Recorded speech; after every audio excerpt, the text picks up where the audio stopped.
সাক্ষীর হাজিরা দিয়েছি। এর মধ্যে এখন পর্যন্ত ৩ জন সাক্ষী যে জেরা এবং জবানবন্দি গৃহীত হয়েছে।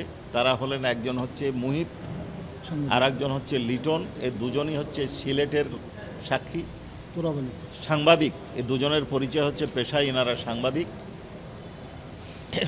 সিলেটে যে সাংবাদিক তোরাব আলীকে তার পেশাগত দায়িত্ব পালনের সময় পুলিশ কর্তৃক হত্যা করা হয়েছিল, সেই ঘটনার বর্ণনা অপর সাংবাদিক মুহিত দিয়েছেন এবং তিনি তার সাক্ষ্যে কিভাবে তাকে হত্যা করেছে, কারা অর্থাৎ কাদের উপস্থিতিতে গুলি করা হয়েছে তার বর্ণনা দিয়েছেন।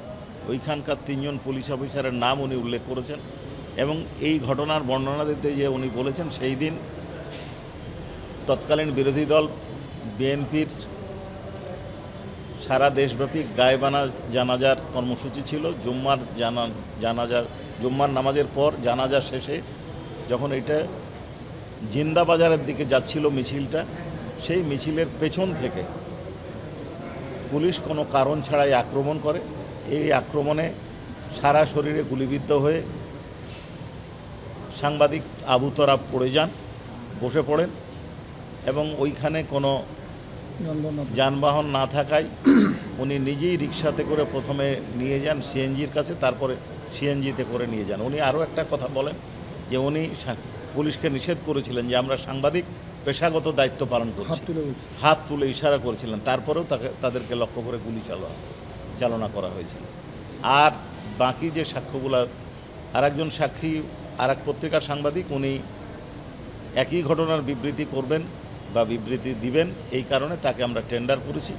আসামি পক্ষ থেকে তাদের জেরা করা হয়নি। একজন সিজার উইটনেস ডাক্তারকে আমরা সাক্ষী দিয়েছি, বাকি 3 জন সাক্ষী দিবেন। একজন হচ্ছে মুগদা হাসপাতালের, একজন হচ্ছে সিএমএইচের, একজন হচ্ছে নিটোরের এবং আরেকজন আরেকটা হাসপাতাল কুলুটিলার। জি, এই 4 জন সাক্ষীর ডাক্তার সাহেবের মধ্যে একজনের হয়েছে, বাকি 3 জনের সেকেন্ড হাফে। এই মামলায় তারা বলেছেন যে আমি যেদিন জবানবন্দি দিয়েছি, অর্থাৎ আয়ু সাহেবের কাছে বক্তব্য দেওয়ার পরে ওনাই আল জাজিরা এবং বিবিসিতে যে ডকুমেন্টারি সেটা দেখেছেন, তাতে গুলি চালানোর জন্য সরাসরি নির্দেশ দিয়েছেন তৎকালীন প্রধানমন্ত্রী শেখ হাসিনা। এই ঘটনার বিবৃতি দিয়েছেন, উল্লেখ করেছেন এবং উনি আরও বলেছেন যে এই ঘটনা সাবেক স্বরাষ্ট্রমন্ত্রী এবং সাবেক আইজিপি চৌধুরী আবদুল্লাহ আল মামুন এই ঘটনাগুলোর জন্য সরাসরি দায়ী।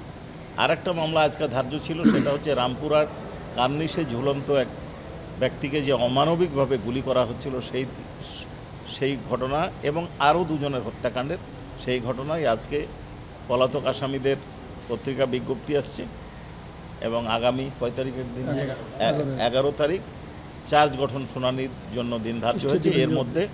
এর মধ্যে অনারেবল ট্রাইব্যুনাল স্টেট ডিফেন্স নিয়োগ করবেন। সাংবাদিক অনেক আছে আমাদের সাক্ষী, তবে এখানে যেহেতু সরাসরি সাংবাদিক ভিকটিম, এই জন্য আমরা তাকে নিয়ে এসেছি। 3 জন পুলিশ অফিসারের নাম বলেছেন, একজন দস্তগীর, একজন মিজানুর রহমান, আর একজনের নামটা আমি এই মুহূর্তে ভুলে গেলাম, ওসি, কোতোয়ালি থানার ওসি। 3 জনের নাম বলেছেন সরাসরি। এখন কোন সাক্ষী কি বলবেন বা কি বলবেন না, এটা তাদেরকে আমরা ডিকটেট করতে পারবো না। এটা তারা নিজস্ব যেটা চিন্তাভাবনা, উনি যেটা বলতে চান অনারেবল ট্রাইব্যুনালে সেটা বলবেন। উনি ঘটনার বর্ণনা দিয়েছেন, তারপরে ওনার যদি মনে হয় যে আমি আরও কিছু কথা বলবো, উনি বলতে পারেন। ওনাকে তো আমি ডিকটেট করতে পারবো না আমরা, যে আপনি এই কথাটা বলবেন না, এই কথাটা বলবেন। ওনাকে ডিকটেট করতে পারবো না, শেখাতে পারবো না, নিষেধ কোনোটাই। এই বিষয়টা তো আর্গুমেন্টের বিষয়, তবে আপনাদেরকে এটুকু বলতে পারি যে আন্তর্জাতিক অপরাধ ট্রাইব্যুনাল 1973 যে বিধান, তাতে যে কোনো সরকারি সংস্থা, বেসরকারি সংস্থা, পত্রিকার রিপোর্ট, এখন তারপর ইলেকট্রনিক্স মিডিয়ার রিপোর্ট সাক্ষ্য হিসেবে ব্যবহৃত হয়।